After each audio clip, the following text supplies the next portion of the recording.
strangers on the red line, sitting next to each other. One wearing the checkered pants and rubber-soled clogs of kitchen staff. The other, a rather exhausted looking young adult in a Massachusetts Institute of Technomancy sweatshirt. And because fate is just like that sometimes, at each of their feet is the same brand of backpack. The red line lurches to a stop, and in the press of passengers exiting, they each grab the wrong backpack. The clogs carry the kitchen staffer into one of the rear doors of a downtown hotel, where she drops the backpack at the foot of a bank of rust-tinged lockers. She briskly walks into the kitchen, and the other cooks fill in behind her. The catering chef looks at the assembled crew and says, "Game faces, everybody. We've got 150 in the main ballroom tonight, menus at each of your stations." From the backpack, a few beeps, then a low hum, then the sound of pressurized air escaping. Oh, no. That's always bad. 2 days earlier. What? Oh, whoa! Morgan, you're at the kitchen table eating breakfast. Your mom is unloading the dishwasher and glancing at Ryan, who's leaning against the kitchen island. Both of them are trying to play it cool while also giving each other some sort of knowing look at regular intervals. Eventually, your mom, Carol, says, "Morgan, Ryan has something to ask you." Okay. Hey, Ryan. Hi, Morgan. May I have a seat? No. Yes. Sorry. I'm still used to, before. Yeah. Yeah. Okay. Morgan, I was wondering if you could do me a favor. I'm having a work party in 2 days downtown, and I was wondering if you wanted to come with me and your mom. Now, you don't have to, but if you want to, there will be good food. What do you mean good food? When you say good food, you usually mean bad food. I mean food you will like, as well as food that other people will like. And they're not the same food. Different food. Okay. Is there a reason you want me to come? He kind of steadies himself for a moment. Because you're my family, and I would like my family here for this party. Oh. Well, you use the family card. All right, I'll be there. And your stepdad Ryan looks at your mom, and his eyes get a little wider. I didn't even have to. No, I know. And Ryan said, "If you want, though, you can also invite your friends." Oh yeah, that'll make it way better. Okay. I mean, not that it would be bad. Not. You know what I mean? Yes, yeah, I do. Okay. Okay. All right. Well, all right. All right. Well, okay. Okay. All right. Okay. All right. And he wanders off, and in a couple of minutes, he has like a business suit on and walks out the front door. Your mom, Carol, looks at you. That really made his day. Also, he's being very modest. The party is in his honor. Oh? What? Oh. Should I get him something? That would be very nice. You can surprise him there. Okay. 2 days later.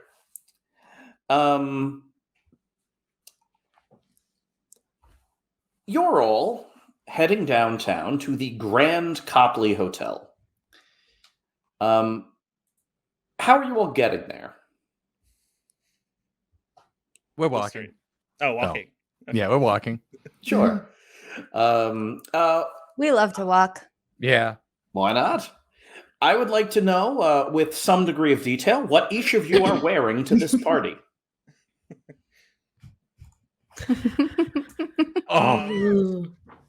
I'm wearing a scrappy t-shirt, some shorts with a little bit of a hole in it that I got some paint on, That's about it. Got it. Is it a nice party? Is it? Sorry, Morgan's answer confused me. Is it a nice party? Morgan, what did you tell them? I told him it's some shindig for my stepdad, Ryan. That's about it. I did tell him where it was going to be, though. So it'll be in a fancy place. So that's it, Mathers. It'll be a fancy place, but it's just some shindig for my dad. For Ryan. Sounds like it might be fancy. You said the dad word again. Stop it. No, I'm pointing at it every time. Darby, what are you gonna wear? Because it's a business thing. I'm gonna borrow 2 blazers from Louisa and hang them on my wings, one from each wing, so they'll be business wings. And then I'm just gonna wear all black, so everyone's paying attention to the business wings, and maybe a tie. I think I'm gonna wear a tie, black t-shirt, black shorts, tie, business wings. Yeah. Yeah, I think that sounds good. My when I told my Nana that I had to go to a fancy party, we dug through some of my dad's clothes from when he was my age, and I'm wearing a little powder blue suit that he wore to church with his friend once. Yes. This is why I ask. This is adorable.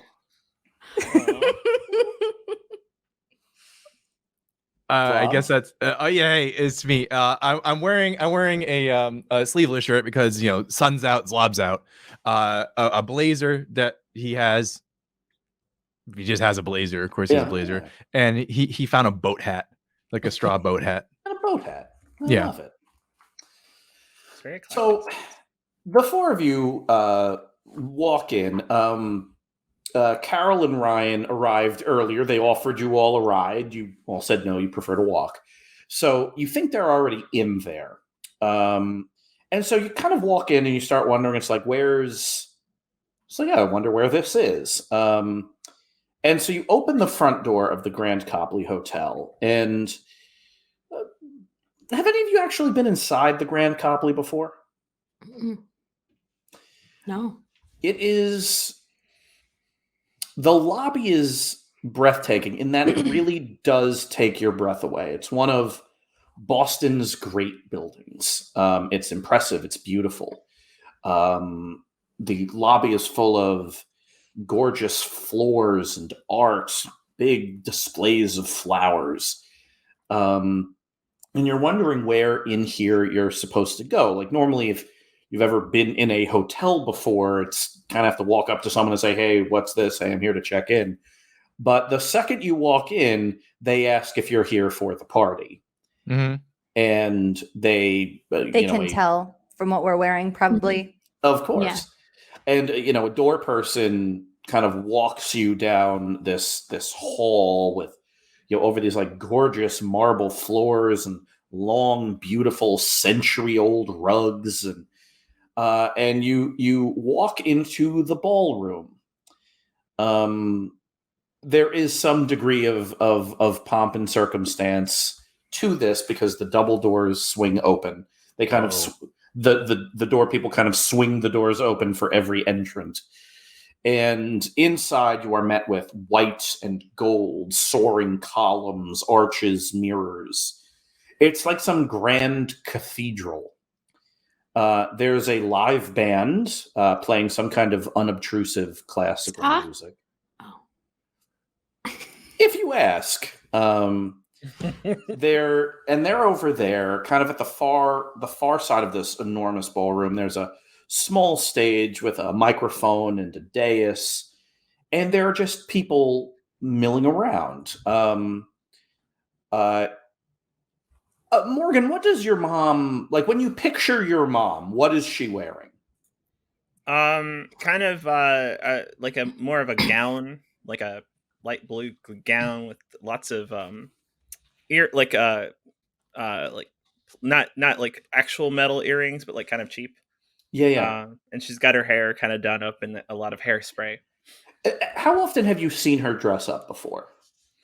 Less than 10 times in my life. Yeah. So this is, your life in prior times was not necessarily, your life was not one of great wealth. You had a house, and you still live in that house, and it's a nice house. But in terms of the kind of, there weren't too many situations for evening gowns in the family. But yeah, your mom looks very put together. Ryan is looking very sharp, wearing a tuxedo and a black tie. And point of fact, everybody in here are wearing tuxedos and or gowns, except for the four of you. And we're close. Yeah, well, yeah, we're wearing formal wear. Not Yeah, I have and lapels. one other person is not wearing a tuxedo. There is a Blaseball player in here from the Flowers, milling, talking to a small knot of people that are clearly peppering him with questions. His name is Zebariah Wilson. Ooh. Big, kind of broad player wearing kind of a really big sport coat. I don't think they necessarily make tuxedos that fit someone of his proportions and liveness. Though you're pretty sure Weston Investments could, but you don't know if Zebariah Wilson's the kind of person that wants to wear tuxedos. But yeah, I'm sorry. I'm so sorry. Zlobs, be careful. Yeah, Zlobs, what did you knock over? Oh god, it was a cascading. Okay, so it was a server into like someone like two people like bringing a cake over into one of those champagne towers. Oh, it's a big mess. Oh no. I'm so sorry. I'm so sorry. let me help. I need to help clean this up. No, that's Zlobs, quite you can't right. drink it all.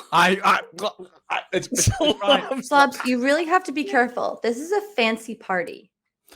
The music, unlike what movies would have you believe, does not come to like a screeching halt and everyone looks at you. The band, and bless them for doing it, they keep playing, unbeknownst to the fact that what is clearly thousands of dollars in champagne and food are now in a pile. Oh no. And you are Zlobs, are you covered in food and champagne, or did it just kind of hit everybody else? Oh, he's a mud boy. He's just covered. So I gotta take off my blazer. so let's go with within minutes, a group of a group of staff from the hotel kind of come in and, like a well choreographed ballet, just start cleaning things. The one of the hotel's managers, you think the hotel's maybe manager, is someone named Harold G. Loeb, who is wearing a kind of a black suit and a black tie,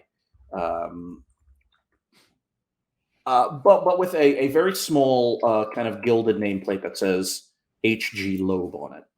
So that's a great name.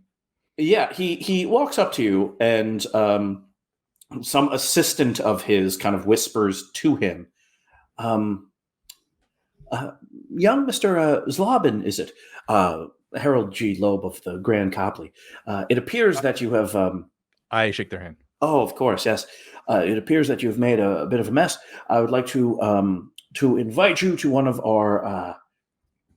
our clothing closets where we keep some clothes for guests that perhaps need something. You can choose what you would like and come back here attired as you would prefer, if you'll come with me. Okay. Yeah, so Zlobs, you now get a fashion do-over. You walk into what is at the Grand Copley one of its more interesting and beautiful features. This is about a century-old hotel, and just as the architecture of the modern age is glass and steel, and the architecture of an older age is a little more elegant and a little more time intensive, so too is the magic that is suffused into the building. Because you see something that you haven't seen anywhere else. For the reason is, this is really expensive to do. You are led to essentially the closet. And it is this big there's this gilded plate on the door, very similar to the one that H.G. Loeb is wearing, only a lot bigger, that just says the closet.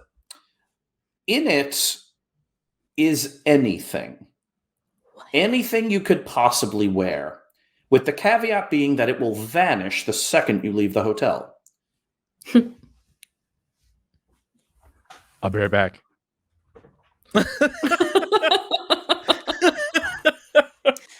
Is there anyone in this room that looks especially important? I know everybody's already dressed up, but is there anyone who is standing out as especially important? Maybe people are paying them sort of extra respect.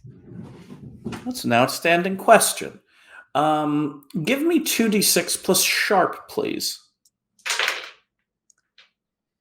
Okay, 9. Yeah, I'll get a partial success. It'll be someone you know, but not someone you know well. Oh, perfect. The Sunflowers met him once, last season at an auction house. His name is Dr. Iddy, from a company called Iddy Applications. Oh, yeah. He has the... He owns a company that apparently Ryan does business with. Ryan is in, by the way, the field of consulting. And you don't really know what that means. And whenever you have tried to ask Ryan, the more he explains it, the more confusing it gets. But he apparently has clients throughout Boston, and one of them is Dr. Iddy. Dr. Iddy famously built a teammate of yours, a teammate on the traveling team, Inbound, as well as Inbound's parent, Big Throttle, which is the virtual intelligence that runs the MBTA. Mm-hmm. And yeah, he is surrounded by a group of, it looks like a group of people he knows, but an even larger group of people he doesn't, that are trying to just get his time and attention. Oh, interesting.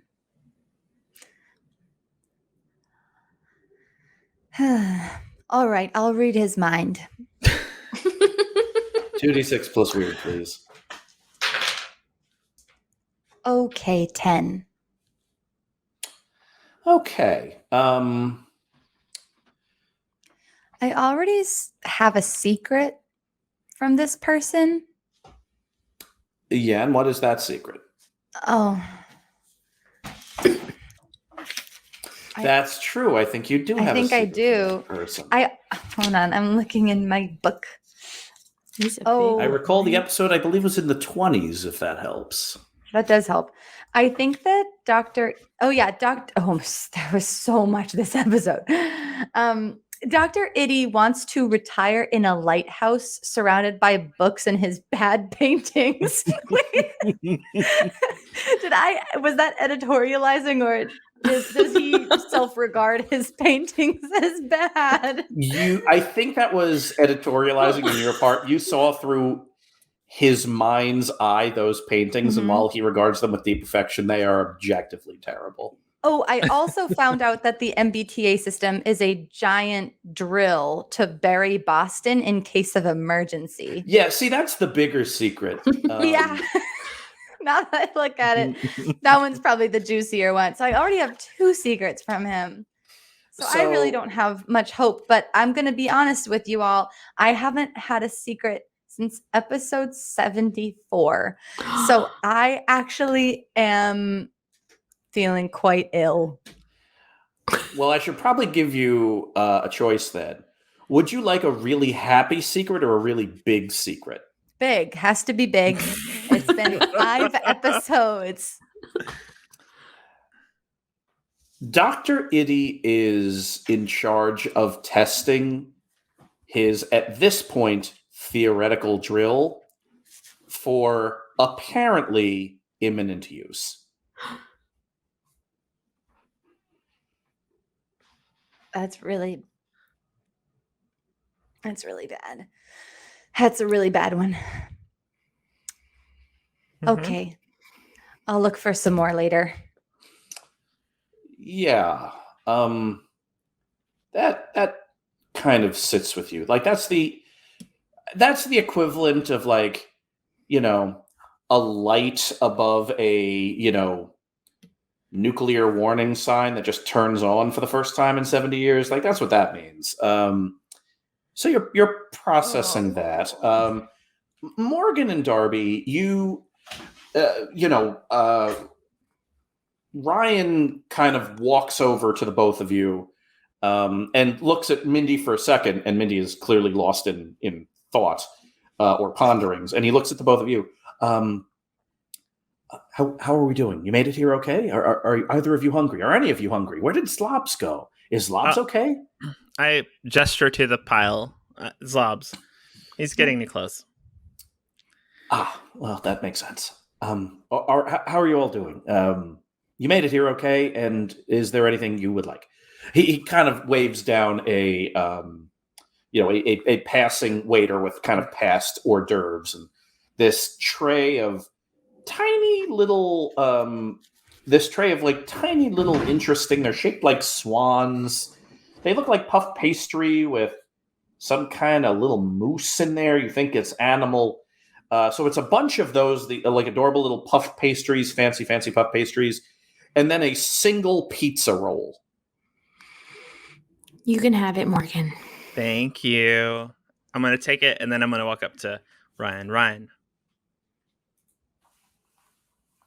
enjoy your day. Thank you so much. Ryan, do you have Mindy. any friends that we've never met that you want to introduce us to? Sure. Would you like to meet a baseball player on the Flowers, or a fiduciary analyst? Your choice. Both are very interesting. Blaseball player. Are you serious? Mindy, you look like you want to meet fiduciary. There's so much I don't know about fiduciary duties. I think that I could really learn something, but I think that you're right. A baseball player would be fun. Let me go get Zlobs. And as you say that, Harold Loeb, manager of the Grand Copley, goes through the front doors, and he raises his hand. The band, it's like a very small chamber orchestra. They don't stop, but they kind of come down to like a low simmer. Hello, guests. I have been asked to announce the return of Severus Zlobin.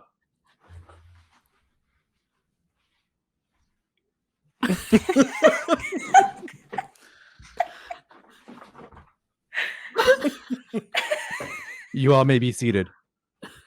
Zebariah Wilson, the baseball player, starts clapping. I just sit down on the floor where I am. Same. Some people sit, and you are presented with an ice cream sundae, and Thank you. I'll take two. Of course. And you are given a table, and out of a combination of uncertain respect and sheer curiosity, a number of business people start coming up to you and asking what you're all about. Yes, I do play baseball. Thank you for noticing. Oh, is that right? And how are you a teammate with Zebariah Wilson over there? I've heard he's quite famous. Oh, good story.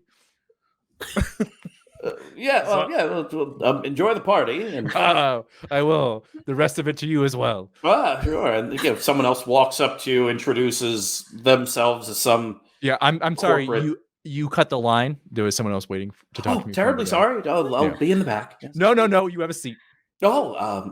Entirely fair. Yes, sir. I go get in line to talk to Zlobs. Sure. Yeah, you line up for Zlobs. So eventually, all of you are in the presence of Zlobs once more, who is holding court remarkably well. People gravitate to him. Zlobs, there you are. Oh, hello, Miss Mindy Mathers. Welcome to my table. Thank you for having us here, sir. You're welcome. Zlobs, are you okay? I feel great. Thank you for asking.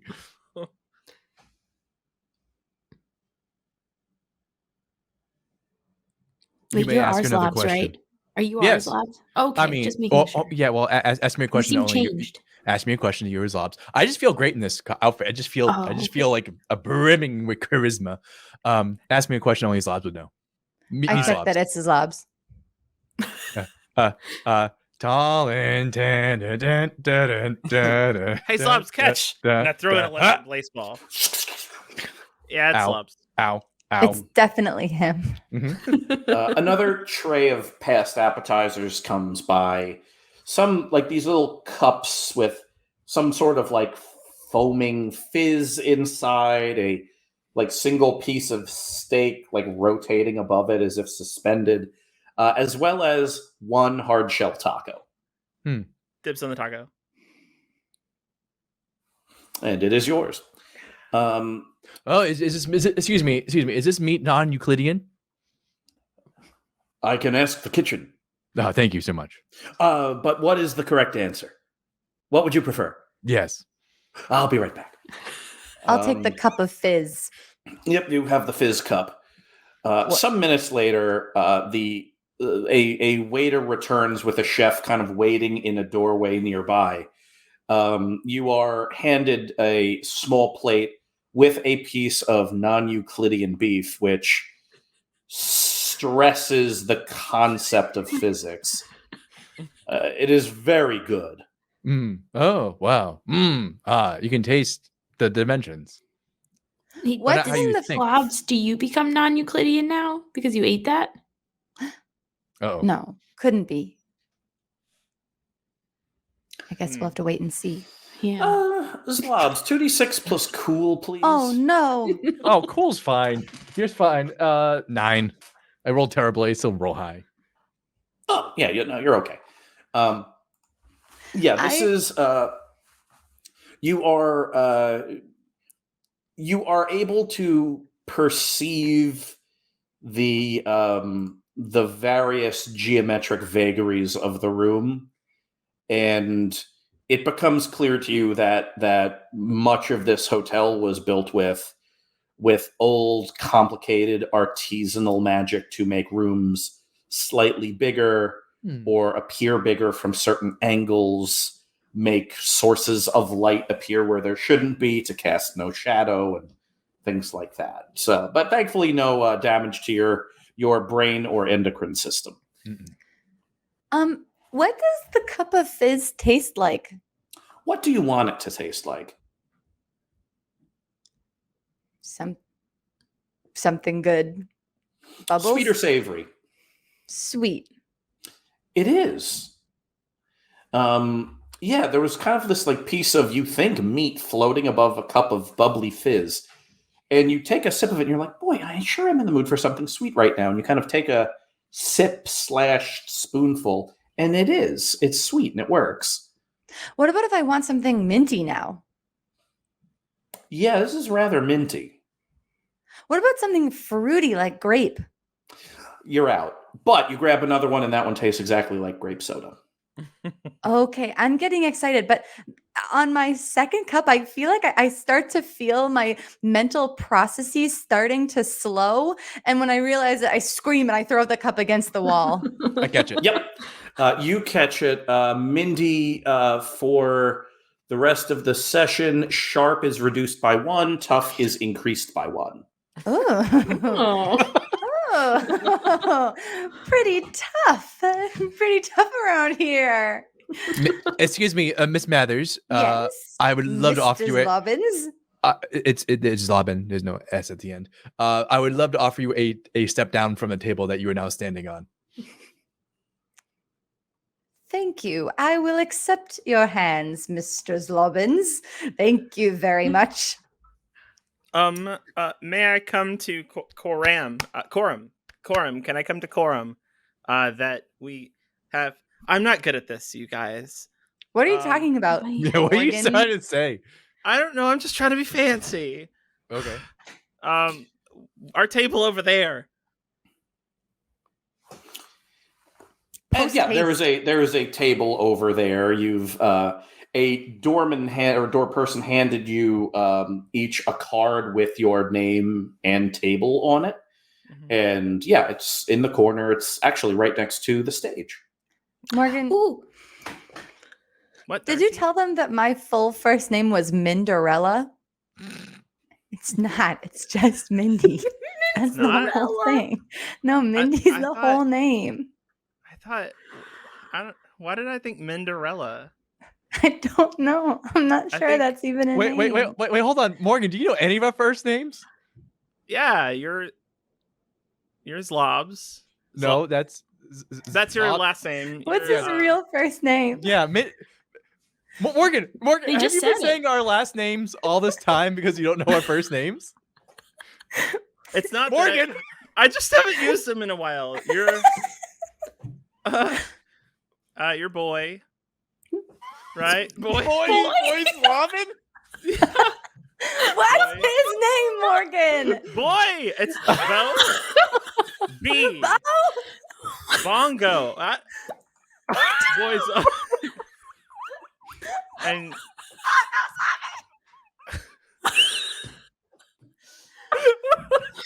and you're Mindy. Minder. Okay. It doesn't stand for anything. It's not short for anything. Okay. I mean, you and got you're- mine. Mine's easy. Yeah. Yeah. Oh. Is there anyone else sitting at our table? Yeah. After a minute or so, Zebariah Wilson, famed member of the Boston Flowers, pulls up a seat. Oh, secret. 2d6 plus weird, please. 13. What is it? What is What is it? we are For that role, Mindy, I'll give you a choice. I'll give you the biggest secret a blaseballer could know, or you can make up literally anything about the world and it's true. Okay, everybody, you go about your dinner conversation. I'm gonna think about this. So yeah, Mindy is staring unblinking with purple eyes at Zebariah Wilson, and that cloud kind of forms. Zebariah Wilson does not know that anything is the matter, and that there is someone ransacking his memories, like people trying to look for contraband in a dorm room. And yeah, the all of you are chatting and enjoying meals. Someone comes by and asks what you would like to have for dinner, and they don't give you choices. They just say, "What would you like to have for dinner?"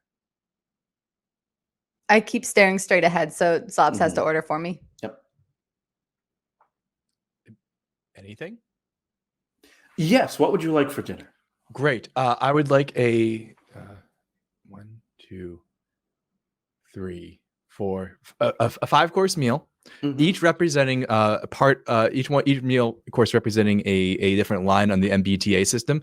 Starting, of course, with the orange line, then we'll go to do a multi-course green line, which is a salad that you can have several different ways, and then a silver line dessert. So that's always there. Orange line next, and then the red line, of course, will be the main entree. Be inspired how you will. If you need more inspiration, turning of the seasons. Whoa, that was beautiful. Very good. And for the rest of the table. I'll but- have it. I'll have a cheese pizza, Mhm. and if I could also have rabbit, but like a living rabbit, like just a rabbit. To keep you Don't kill company. it. Yeah. Of course. Thank you. I'll take a pepperoni pizza a la Rogers Railway Rodeo.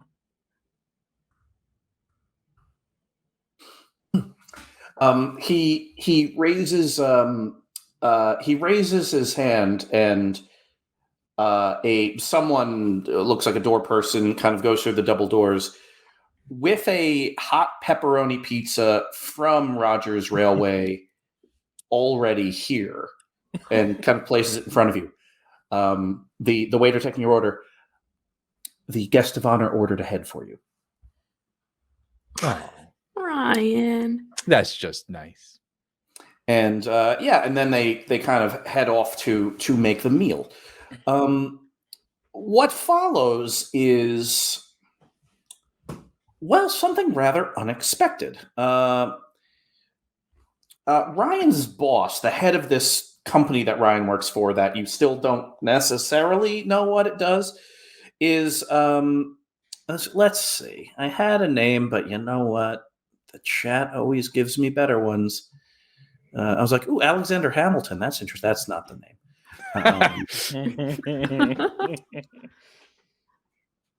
Yeah.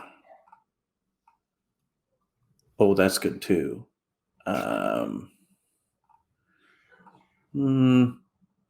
Oops, scrolled back too far. Now I can't find him. You know what? Yeah. Okay. I will go with a. Yep. Yeah. Yeah. It is. Ryan's boss. An older man. Very, very old but not commanding, kind of regal in like a grandparenty way more than like a dictator way. With a rather earnest smile, kind of takes the dais and adjusts the microphone and makes kind of calls everyone's attention and makes a joke about something adult related. You don't know really what it is, and then what follows is his boss, Douglas, game developer, speaking in not just kind but glowing terms about Ryan and his work. He kind of is this broad sweep now. Ryan has been with us for a number of years. He often jokes that this is the only job he's ever had and the only job he's ever wanted. And we've seen him go through his seasons of life, not just as a fine consultant and an upstanding citizen of Boston, but as really a member of the family. And those seasons have changed quite a bit. We all remember wear a suit every day, including Fridays, Ryan, and then kind of Ryan gets a little blushed. As well as always 5 minutes early, Ryan, even if it inconveniences others, and then his face gets redder. Then last year, he went through a bit of a wacky phase. I look at Before Mindy. returning to a still dedicated but perhaps lighter version of Ryan. And you know what? I've known him now for 20 years, and I've enjoyed all forms of this man. Dr. Itty gets up and speaks, and he is distracted for reasons that only Mindy but still kind of walks through some very kind, if disjointed, remarks about how Ryan has helped his company, and by helping his company, he has also helped Boston. Co-workers of his come up and also talk, and then Ryan himself gets up and says a few quick words. And he says, "I want to be sure to be done before the main courses get out here. We've all been to weddings where the bridal party speaks for too long of a time." Everyone laughs. and you don't recall because every wedding you've been to, you've hung out with each other. So, but everyone laughs at that joke. And he says, I just want to thank all of you for being here. I really appreciate it. My friend and the best boss, and then he shouts, and only boss I've ever had, Doug, said something very beautiful, that he watched me grow into my career as part of the family. But one thing I want to say is that I have two families. I have my work family, but then I have my family. And I just want to thank my wife, Carol, and my stepdaughter, Morgan, for being here, because all of the pomp and circumstance is wonderful, but all of this would be quite meaningless if I didn't have the two people I love very much here in this room with me. And Ryan is a very, very composed dude, but he chokes up a little bit, like just the faintest you hear it, like a hitch in the back of his throat. I pick up Morgan and fly her up so everyone can see her. Yep. And so you start arcing through the ballroom on business formal wings. People start clapping. Don't forget Carol. Oh yeah, sorry, Morgan. I gotta go get Carol and give her a run. Carol gets a loop. Carol, as you were, Darby, walking towards her, Carol was about to say something like, oh, no, please, I couldn't. But she realized, like, the determination in your eyes. She's like, all right, once around the ballroom, yes, please. And around you go. All of your meals come out. Ryan kind of gets off stage and says, I can think of no better way to end my speech. Thank you all very much. And yeah, everyone claps. Carol's flying around. Big applause. And you land. Minder, any thoughts? I have the secret. I would love to hear it. So the Blaseball player, the Flowers, what's his name? Zebariah Wilson. Zebariah Wilson. So the reason this is a secret is because Zebariah was told not to really talk about it or make a big deal out of it, because I don't think Morgan knows this about Ryan, but he's a part owner of the Boston Flowers. He has been for quite some time. I think that's why she's met so many of the players, but I don't think she knows that he's a part owner. Isn't that true, Game Master? Is brilliant. Oh my God. Morgan, for all of the things you know, and you know a lot of things, you know a lot of people, this is the one thing you don't. For as long as you've been a Blittle Leaguer, Ryan has been part owner of the Boston Flowers. Oh, that's insane. Yeah. It's a big secret. That's a big secret. It's a 13-level secret. Yeah. It's going in the book. Oh my God. Wow.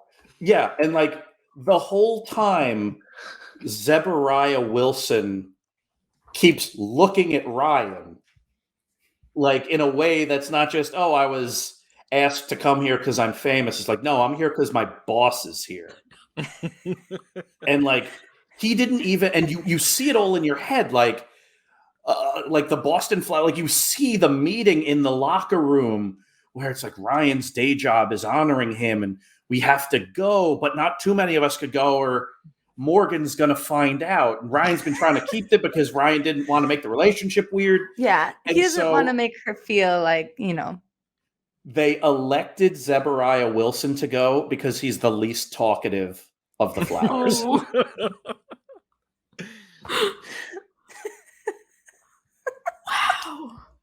Zlobs, let's talk about your meal. Oh boy. All the food looks great, by the way.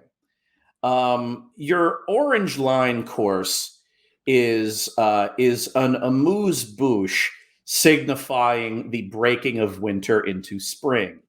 It is a collection of early season citrus kind of suspended in this like really like rich, flavorful gelatin. Essentially a really fancy grown-up Jell-O cup with grapes in it. Your green line salad is the height of summer. So it's this beautiful, rich floral salad with this kind of floral vinegar dressing. It is on a plate of slowly writhing branches that really suggest the liveliness of Boston and the public garden in the summer. The Silver Line course, your dessert course, I believe, Yes, is I asked for it third. Yeah, we asked for it third. Is the cresting of summer into fall, and this is the concept is movie night, and it is this. Ooh. It's this kind of big, beautiful. It comes wrapped in a little blanket that looks an awful lot like a smaller version of the blanket that you wrap yourself up with when you watch movies at home. And in it are these really dressed up versions of cookies and bits of cake and like theater popcorn with butter, all of it garnished with little Z stamps on it. It looks like bits of candy bar, but every candy bar was made by a company you own. And that's dessert. Blue Line is a liquid course. It is your drink, and it represents the winter in Boston. And it is a blue hot chocolate. And it is warm, but also minty and icy. Whoa. And it reminds you of that feeling you have when you sit in front of like a big, loud, banging New England 3-story walk-up radiator. It tastes like how that feels. And then we've got green line, red line, silver line, blue line. You started Red with the line. orange. You were in the Started red. with the orange. The red line, your final, The crown represents jewel of the MBTA. the crown jewel of the MBTA and the crown jewel of this meal. Your main course served after dessert. I am making this up as I go. Is the true season of Boston, the season that supersedes all season, the season of friendship. And it is an absolutely enormous porterhouse steak meant to be shared 4 ways. Aw. But it's Zlobs, so Each of you are given additional steaks, just in case. Like there are like 3 waiters just kind of like waiting in a doorway to see how much of the steak Zlobs shares, and you bring them over. Zlobs, what did you order for me? Oh, like really nice pork chops. Oh, thanks. Yeah, and the pork nice. chops come out Nana Mathers style. Oh, Aw. And, yeah, they do a great job here. This that's nice. This place is suffused with the old hospitality magic. And so you're all in kind of enjoying the meal, and Ryan, you kind of see all this, and Ryan like looks at you and just kind of like waves and just kind of mouths like, "Thank you for coming." What? He calls over a door person, and the door person delivers you a note that says, "Thank you for coming." That's nice. And then the back of it says, "Can you also hand this note to Morgan?" Oh yeah, sure, Morgan. It says, "Thank you for coming." Oh, make sure you see me before you leave. And it is run back. Okay. Is it around this time that there is a very loud banging coming from one of the kitchen hallways? Nice. This causes the music to stop. Well, not Oh. this part, the part that follows, which is a waiter being thrown bodily through the swinging door. Oh no. Uh-oh. And yeah, the music comes to the equivalent of a screeching halt. The waiter gets up and starts blowing a whistle of some kind, which summons Harold G. Loeb, who was milling around in a corner. They have a quick exchange, and Harold G. Loeb starts reaching out to everyone. In point of fact, he kind of rubs his like gilded nameplate, and suddenly his voice is now louder. And he says, "Attention, everyone! I don't want to alarm anyone. There is no reason for panic, but I'm going to all ask that you kindly start making your way." And he is interrupted by a 10-foot tall monster made of pots and pans that slams through the door and starts lumbering into the middle of the room. Not necessarily screaming, but making the kind of scream you would make if you had pasta ladles and half-cooked spaghetti as your vocal cords. It then grabs a chair and throws it across the room. Okay. Can I send a message to everybody else in the room real quick that says, "Attention, please exit the premises. We are Blittle Leaguers. Please exit the premises. Thank you." 2d6 plus weird, please. 10. Yeah, they get up and out much faster than Harold G. Loeb, who is thrown down as the chair goes flying over his head. Everyone gets up and very orderly leaves. What's nice about the Blittle Leaguers part, and this is about the 10, of any of the collateral damage that could happen here, injury to peoples will not be one of them. No one tries to be a hero here. The second you said, "We're Blittle Leaguers," they said, "Oh, the experts." And everyone leaves briskly.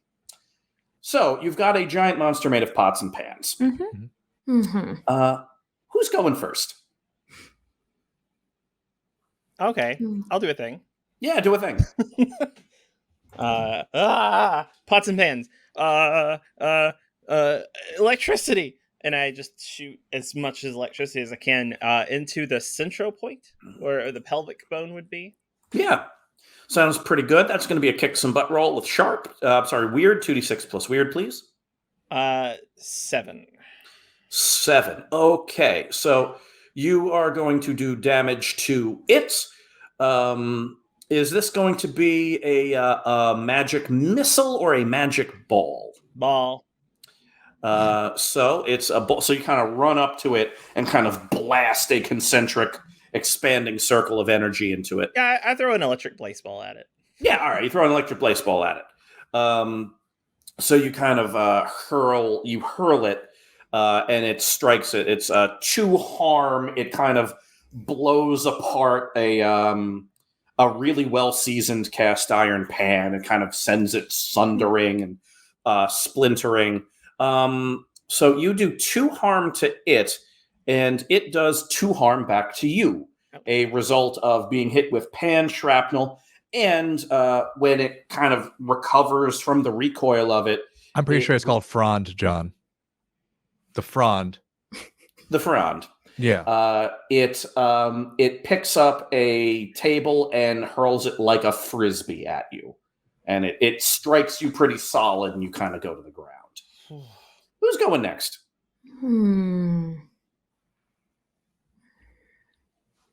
Okay, I'm gonna try to fly past it on one side and take one of my business wing blazers and kind of lasso it around one of the arms and pull it back. So I'm lassoing one of the arms and preventing it from being able to throw anything with that one. Yeah, I like that. I will give you 2 options here. If you want that to do some damage,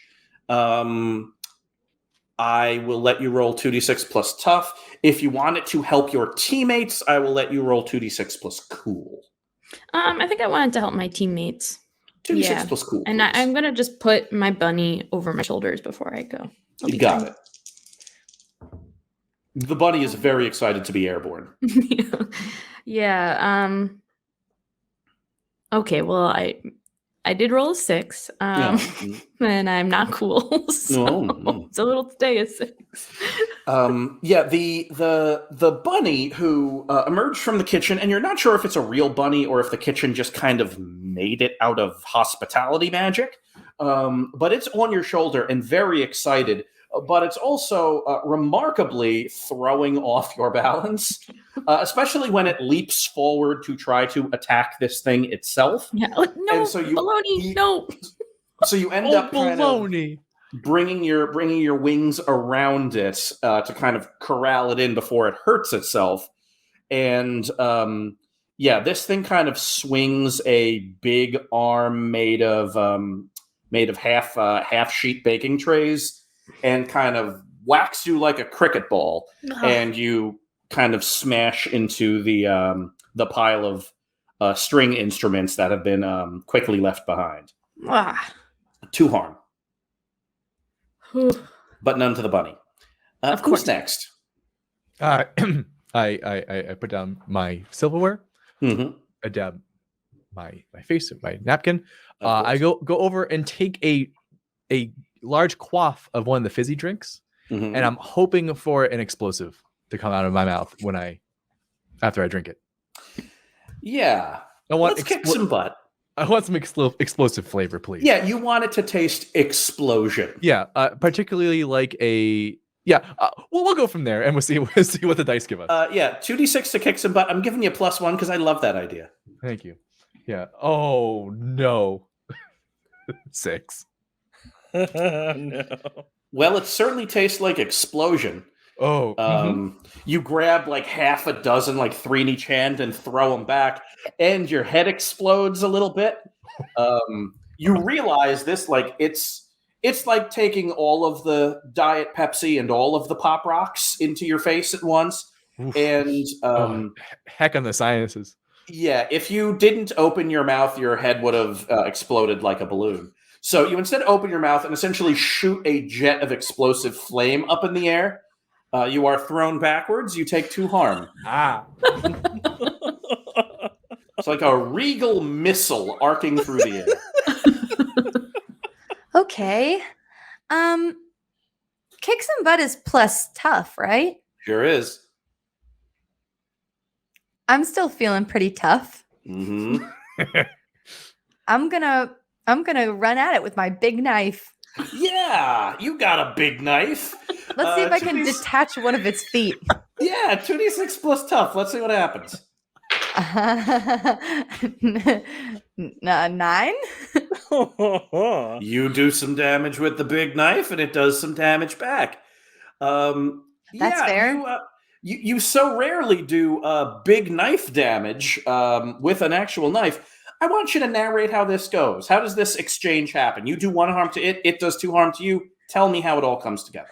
Okay, I feel pretty tough, and it's a pretty big thing. And it has there are a couple frying pans sort of attached at the ankle that it's like using as feet. So I say, and I take my big knife and I run in there and I sort of use it as like a crowbar, and I'm able to wrench off a few frying pans from its foot. But then it kind of just looks down at me and takes its leg and just kind of kicks me out of the way. Yeah, with the rest of its leg. Yep, that's how it goes. It definitely has less leg now, but the leg it still has remaining sends you like sliding across the floor. Yeah. All of you are now kind of scraped up, lately bruised, or with some light bone fractures. You're kind of looking at each other, and you're just like, "This thing is tough." It proceeds to grab a big silver serving tray and kind of takes it and bends it over its head, and now it's a little bigger. Oh, it's showing off. Okay. What's your idea, Morgan? Darcy.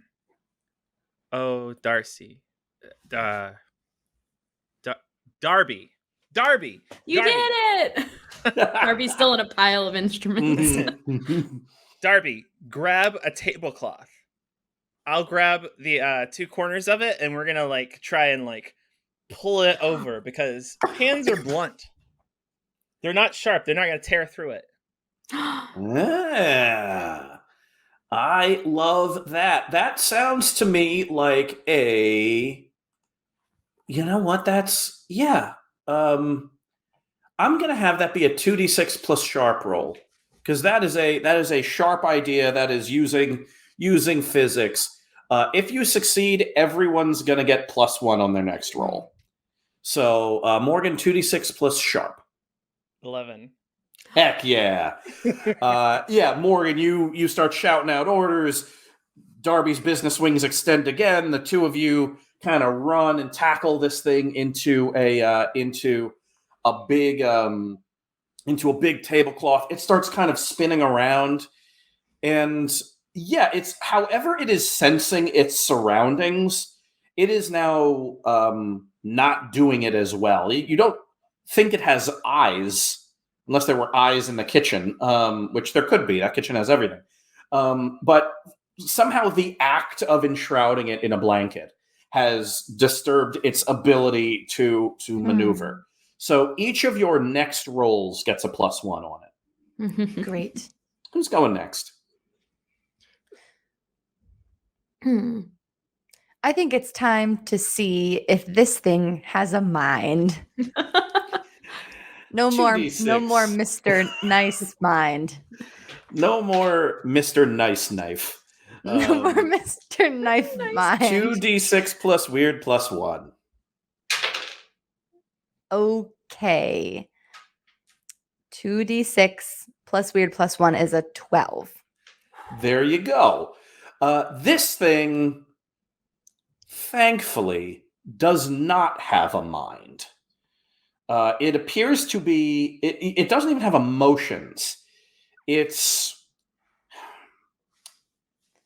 like a robot, but even with kind of robotics, if they have some sense of sentience, you can kind of get a weird, like, two-dimensional sketch of its concept of self.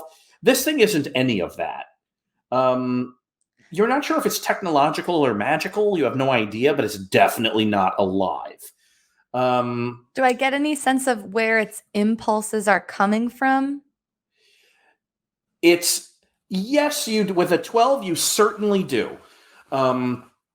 Whatever is animating it is not your thing. It's like, don't aim for the chest. It's not there. Whatever, it's vaguely humanoid shaped, but it kind of has like a third arm sticking out of it somewhere. Its head, which is a super, super thick, heavy sauce pot, is whatever's in it is motivating its action. So aim for the head. Working on that knowledge, anyone that knows that will get an additional +1. Okay, I'll tell everyone. Aim for the head, please. Who's next? Go ahead. I'm going to set the tablecloth on fire in the intention of banishing it with my holy flames. Aha! That sounds pretty good. Oh, that's a good idea. So this is going to be a. Let's see. Because you want to you want to cast out evil. Mm-hmm. 2d6 plus tough. 9. Wait, Gotcha. +1 still from Morgan? +1 from Morgan. Then a 10. It's a flammable cloth. Well, I'll be darned. Yeah. All right. It's not evil, but it's definitely unnatural.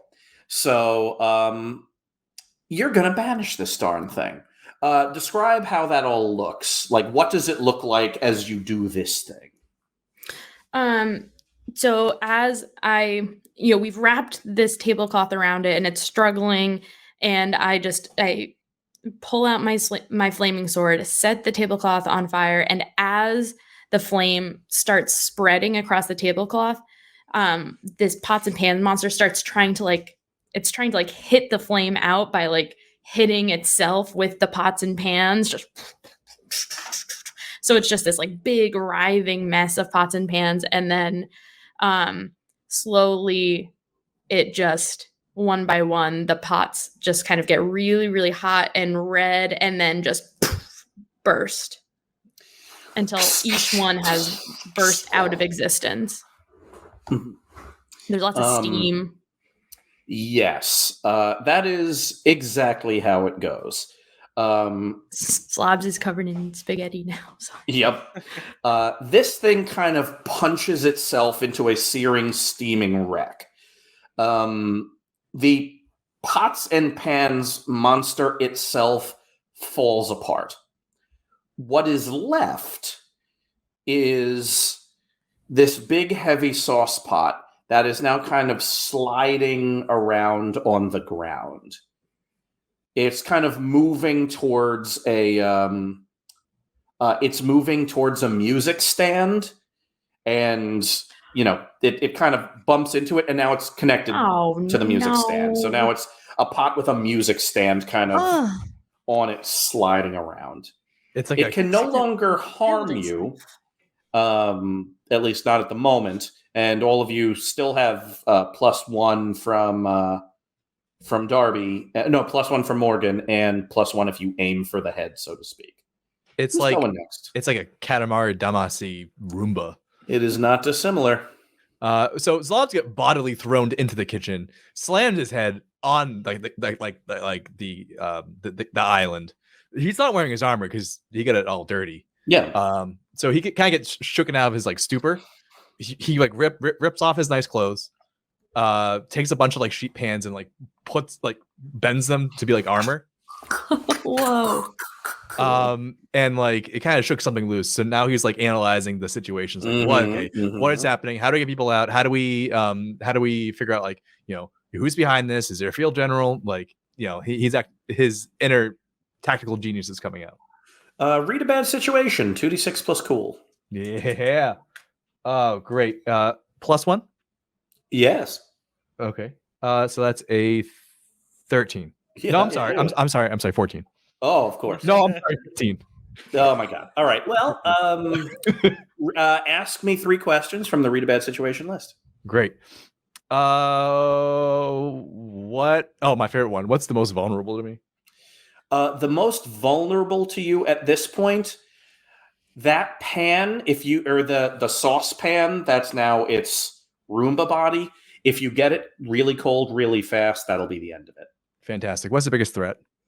The biggest threat is if you don't do it now, because it's going to start rebuilding itself into something else. Mm-hmm. That makes sense. And are there dangers we haven't noticed yet? Yeah, MIT's coming. Oh, is it danger? MIT?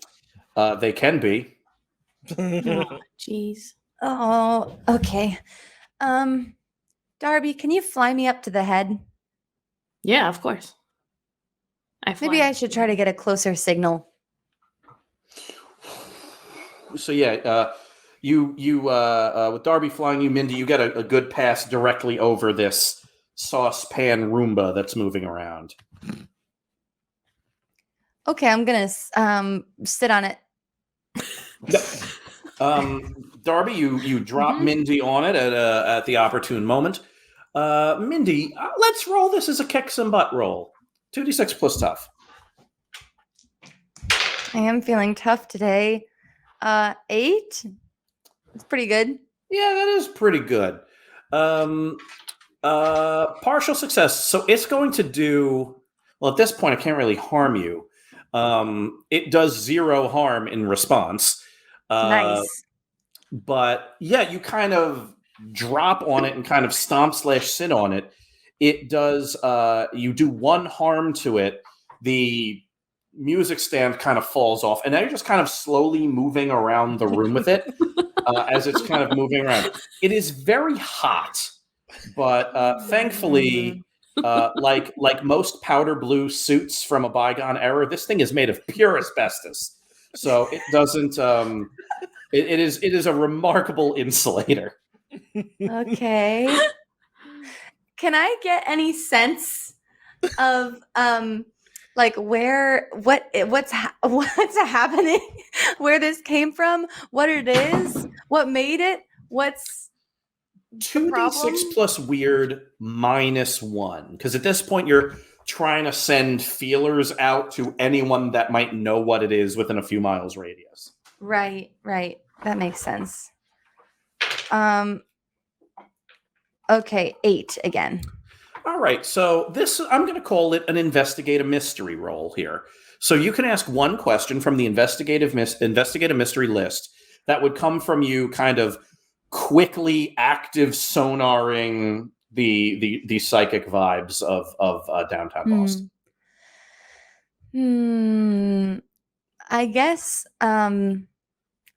what happened here? Here being inside the head, I guess. What happened here? What happened here was this. This is someone's midterm. This is someone's midterm at college. Oh no, John, don't break our heart. No. And whoever built this is now coming for it. But they're not coming for it in the, oh my God, it's causing havoc. It's, oh my God, I'm going to fail my midterm. Oh. Oh no. Oh, we don't know this though. Oh, I'm gonna be a heartbreaker. Okay. So Morgan, Darby. Yeah. What? Help me get this thing into Listerine outside. And I need Morgan. Can you do cold spells? I'm not as good, but I can try. Can you fill Listerine up with ice cubes? I've never done that spell before, but you know what? It's a night to remember. Let's give it a shot. Listerine pulls up outside. And yeah, let's go with this is going to be use magic. This will temporarily trap a person or monster, I think. So 2d6 plus weird, and tell me what you get. 10. All right. Yeah, Morgan. So through a confluence of events, thank goodness for that 10. All of you corral this thing, Mindy by kind of sitting on it and like banging on the side to make it move, with the rest of you like clearing people from the lobby. Get this thing like rolling down and out the main doors and up to Listerine that is taking up a lot of space in the valet parking area. And in the at the very last minute, Mindy, you kind of roll off of the thing. Darby, you kind of swoop in and kind of shoulder check it up into the backseat of Listerine, which is slowly filling with oddly shaped but very cold ice cubes. The big saucepan hits it. The change in temperature causes the saucepan to split, and slowly sinking into the ice is a it's about the size of a soda can, maybe, covered in wires with you think there's a battery pack on the outside, but because it looks like maybe a D battery, but it's definitely not a battery. It is definitely some self-contained magical ritual. So whatever this thing is a very weird, very unstable, technomantic amalgam. Okay. It shorts out and eventually settles into a weird kind of vibrating. I text my phone Z1. Ice cube emoji. Left emoji. Shape of Wister emoji. Response is sprinkle emoji, chocolate syrup emoji, question mark. Oh, sprinkle. And then I send Listerine to Worcester because I like their rival, WPI, over MIT. And with that, Listerine delivers an MIT student's midterm to their arch rivals at Worcester Polyarchanic. 2 minutes later, a screaming bloody hole in space opens, What? And emerging from it is Chad, I need a name. It's going to be the name of a 19-year-old MIT student. A bloody hole in the world. Excuse me. Can we talk about that for 1 second, John? Zipper B. Ramune is a blood magician, and rising junior. Blob Wompers though. Blob Wompers is so good, but Zipper B. Ramune is here, covered in like sigils and with what looks to be like a small wind turbine on their shoulder. Immediately following is her roommate, who is in a triangular shaped tank. The bloody rip in space closes. Zipper looks around and kind of closes their eyes for a second and then opens them and like waves their hands. It's not here. Darn it. Hey, everyone. Hi. I'm a student, and something I'm working on I thought was here but is now gone. Have you seen something about this big vibrates may cause havoc? Yes. We saw a lot of havoc. It did cause havoc. You're welcome. We solved the havoc. Yeah. The tank, it's a different design. Less armored, but with 2 arms this time. Oh. Hi, Jess. Hi, everybody. Hi, Jess. I go over and I hug the tank and Jess. Oh. She gets out. She hugs you. Jess, you get so big. Well, the food's pretty good at MIT. What kind of meal plan do you have? Oh, I have the unlimited one, which is good because I need to eat 6 very tiny meals a day. We're so proud of you. Good. I'm so proud of all of you. My research is going great, by the way. All of your help with it has been invaluable. Oh, good. Oh my goodness, I'm so happy to see all of you. And I'm really excited too. I need to send invitations. I'm graduating in a few months. Wow. Already? Whoa. 1 year at MIT, that's all I need. Wow, that year flew by. It really did. Anyway, my roommate appears to be a little distraught, especially because the big MIT response alarm went off. And when my roommate realized she took the wrong backpack on the train, she had a feeling the 2 things were related. Yeah. I think it was. It seems like it. Oh, it definitely was. There was a pots and pans monster, and it broke up a gala that was celebrating Ryan, and so we had to take care of that. And unfortunately, your roommate's project is no longer here. Yeah. Darby, 2d6 plus charm. Oh, good. 5. Zipper B. Ramune kind of narrows their eyes at you for a second, but doesn't necessarily know where the rest of this conversation goes. So they look at Jess. Well, if that's the case, I need to get back and start working on a second prototype. Shall I open the hole? Maybe you should be careful about making another one of those. Can I put like just sort of a clip of what we witnessed from the pot and pan mayhem into their head just so they have kind of an understanding? 2d6 plus weird.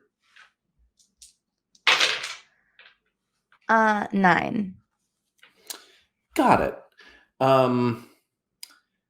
You have avoided making an enemy. Oh, I'll take it. Yes. Zipper ponders, looks at Jess. Jess looks and says, "You can go and take the tank. I think I want to stick around for a bit." And then Zipper nods. "All right, see you at home, roomie." And kind of holds onto the tank, rips open a big bloody hole in space, and is back on campus. Bye, Zipper. A gala for Ryan, huh? Mm-hmm. I still don't really know why, though. I think he just did a good job, generally. Yeah, I think he was That's great. important. It's so important to be recognized when you do a good job. And we saw Zebediah Wilson. That was really cool. I know. Here? Probably. I look around. Do I see a hulking? I'll try and find him.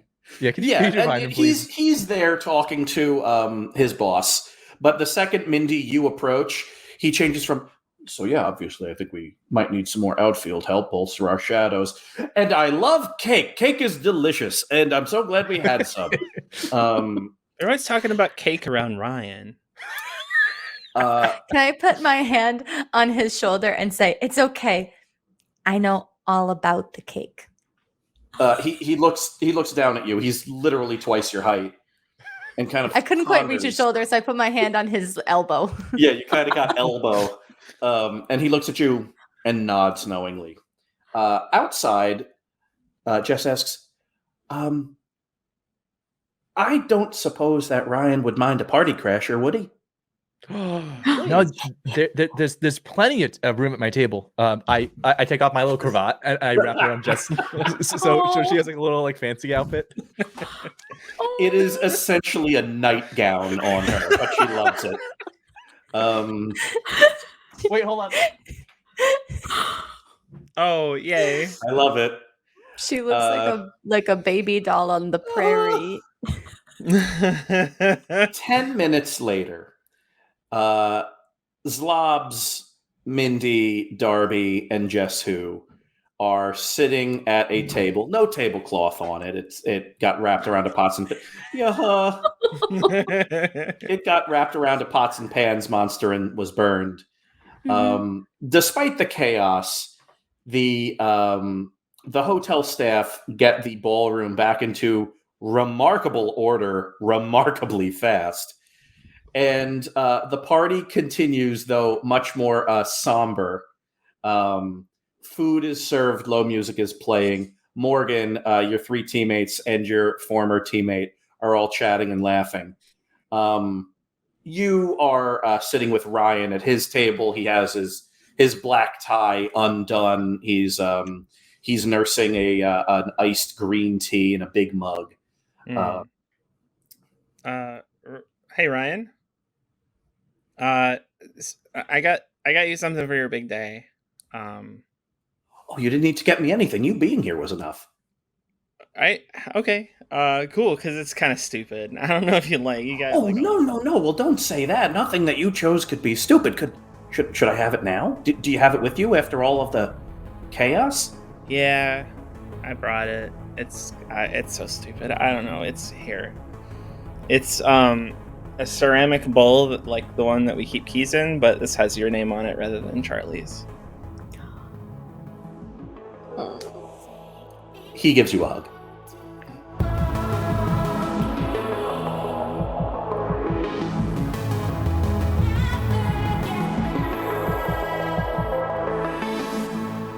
Zap Xylophone is staring at printouts that are coming out of this great big supercomputer in at the traveling team practice facility. Just like old school printer noise, like coming out. She kind of rips it off and looks at it. Whew. No time to waste then. She walks to the back of the training facility to a big, heavy, welded metal door. On it, big letters stamped into the door. Do not enter, authorized personnel only, away jerseys. And she opens up the arsenal. As the background, we have 4 characters playing here tonight, so it'll make sense to start with our starting pitcher, Morgan Woodstock, played by Marissa Farmer. Hey, Joey. Can I sing my intro? Oh, Hold on, let me put you on the big screen. Yay. Can you all hear me? Yeah. Yes. You sound Okay. great, Kayleigh. I was saying a bunch of stuff before, but Oh, I didn't forgot hear that any of it. no, I Let's go back had to myself start. on mute. Oh no. I was saying all kinds of stuff. All right, bye, Kayleigh. Okay,